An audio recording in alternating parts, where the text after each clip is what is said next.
Oh my God, someone just shot at our house. We were sitting on the porch. I can't believe they shot at us. Is anyone hurt? No, no one was hit. They broke a window. They're coming again. Oh my God, they got Lee! Oh my God, my friend is hurt.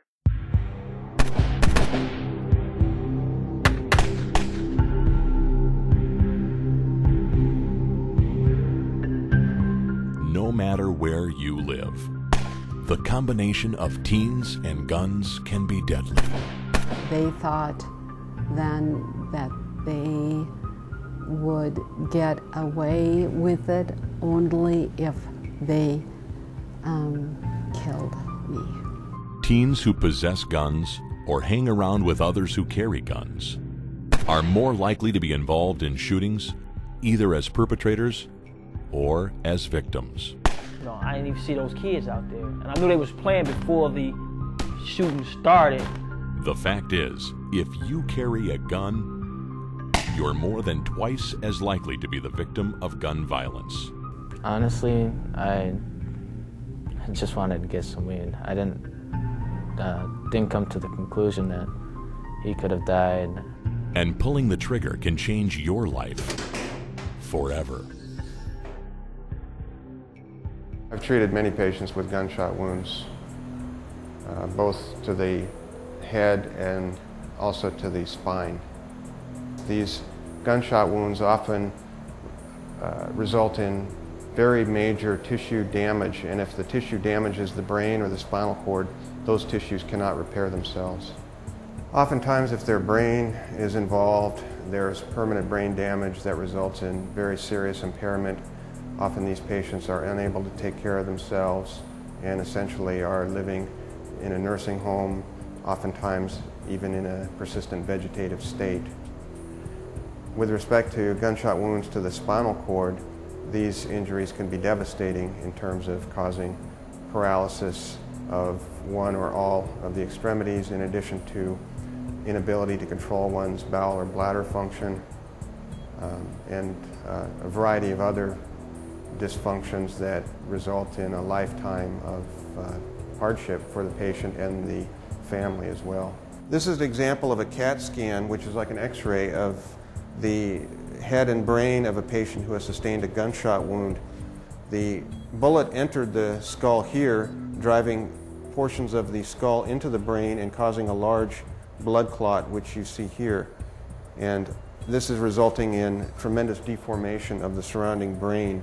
You can also see where the bullet ended up lying on the other side of the head here, with artifact coming from the scan where the X-rays are being deflected by the bullet fragment. This patient unfortunately did not survive. Well, certainly young males and some young females are more prone towards not really controlling their anger in an appropriate fashion and using violence to settle arguments, which is never a good thing.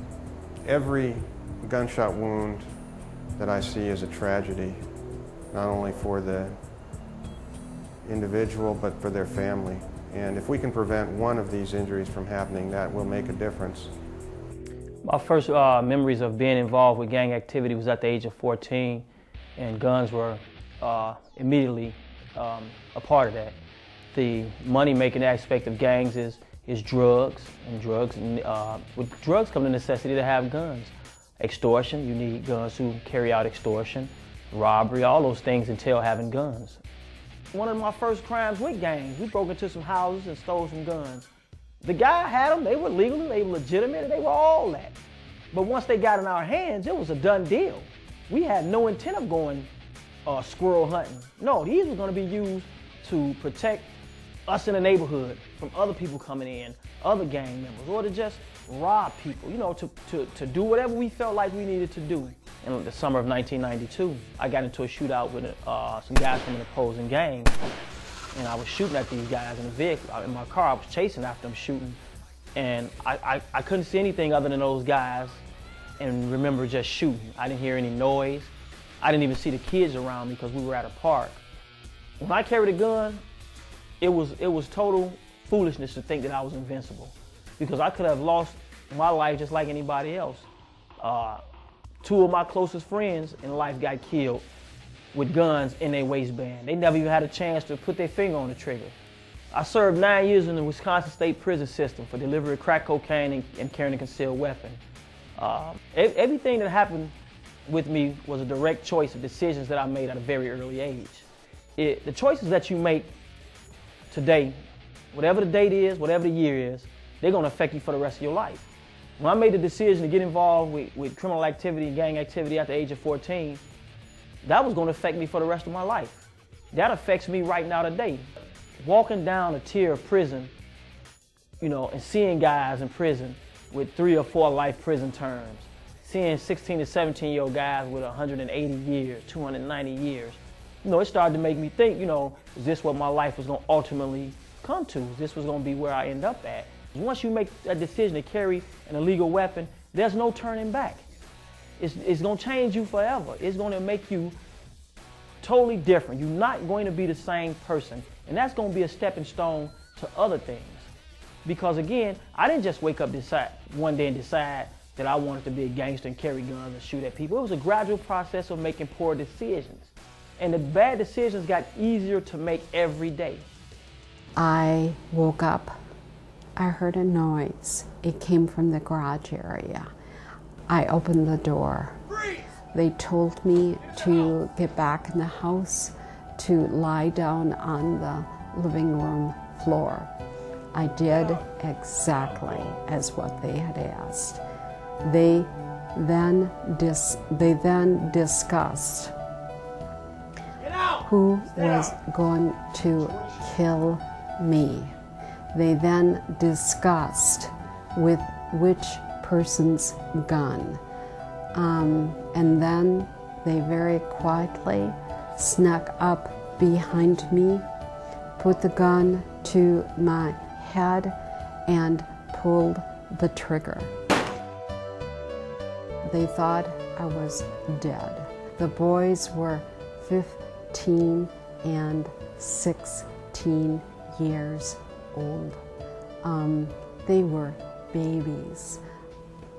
They got the guns, one gun from a locked gun cabinet. The second gun was found in an unlocked drawer, so they had their weapons. They didn't expect me to live past the morning.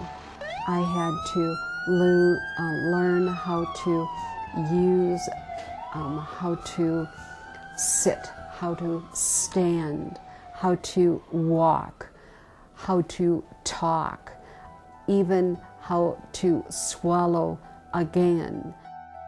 I liked to take pictures, mostly outdoor pictures.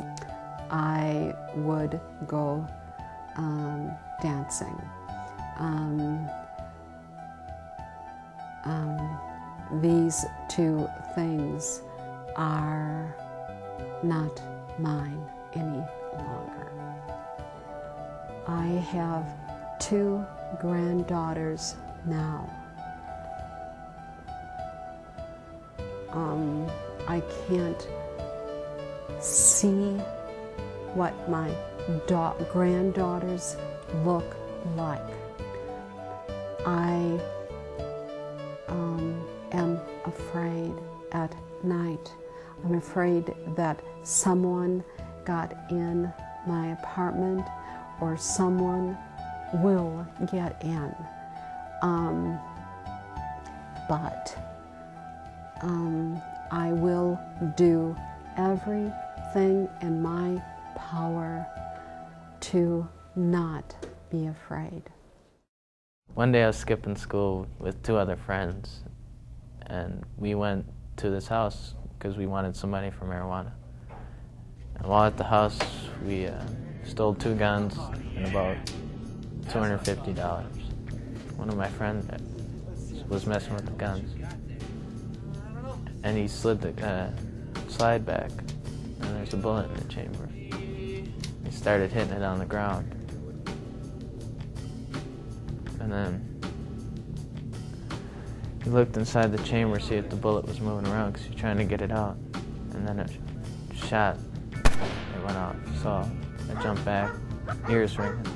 The dog was barking, going crazy. It hit him in the eye. At first I thought he was faking until I saw the blood on my sweatshirt on the floor. And then I just freaked.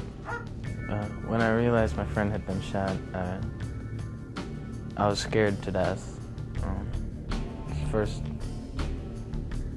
time somebody's actually really been hurt in front of me. And I was so fear-struck in that I just acted off instinct and grabbed everything and ran. As a result, I was charged with party to a crime, armed burglary, and giving a weapon to a minor under the age of 18 caused death. I'm on papers until I'm 20 years old. I cannot leave the state. Can't join the Marines or any service like I wanted to. Most of the jobs that I liked, that I wanted to do when I was younger, are now not reachable because of my crime. I sit up here, I get told when to go to the bathroom, when to eat, when to sleep, gotta be in between my sheets, can't stay up and do work, or can't read a book. My life is structured by not by me, but by the people of the institution. My friend's family, the one that died, I was best friends with their family. Dated his sister. And she's the one that found him. She can't sleep. She can't go to school and concentrate. She has nightmares. She has flashbacks. And even though it was accidental, my friend still died. Nobody was supposed to get hurt. A couple kids wanted to get high. Just came across a couple guns, so we grabbed them. Every day I think, what if I was the one that was shot? What if we didn't go there? What if I went to school? I miss them every day. When you have people that have disagreements, they have to be brought to the table to face each other and state exactly how they feel and not be judged for it. We can work from that point. If I had been living my life the right way, I wouldn't have had to carry a gun. I had to carry a gun because I was involved in activity that put me at risk. If you do carry a firearm, there's a good chance that if it's used, it will be used against you, not to help you. In a heated situation with the weapon, it is, man, I would say 1,000,000 times more dangerous for everybody. My roommate and I, we read the Bible every night, and then we pray. We always say, rest in peace, for my friend that got shot. And I lay awake sometimes for like 3 hours a night and just can't sleep because I know if I didn't go there or say he couldn't come over, that I wouldn't be here now. And most of all, I know it's my fault. Both of the boys are so sorry they did it to me. And I accept it. But their I'm sorry's doesn't give me my eyesight. It doesn't give me my right side of my body. Guns, their way of living life, the drugs, the alcohol that they used didn't get them anything. I am here to tell them this. You've got choices. I want the best possible choice for you. I'd ask them to think about it. Think about it.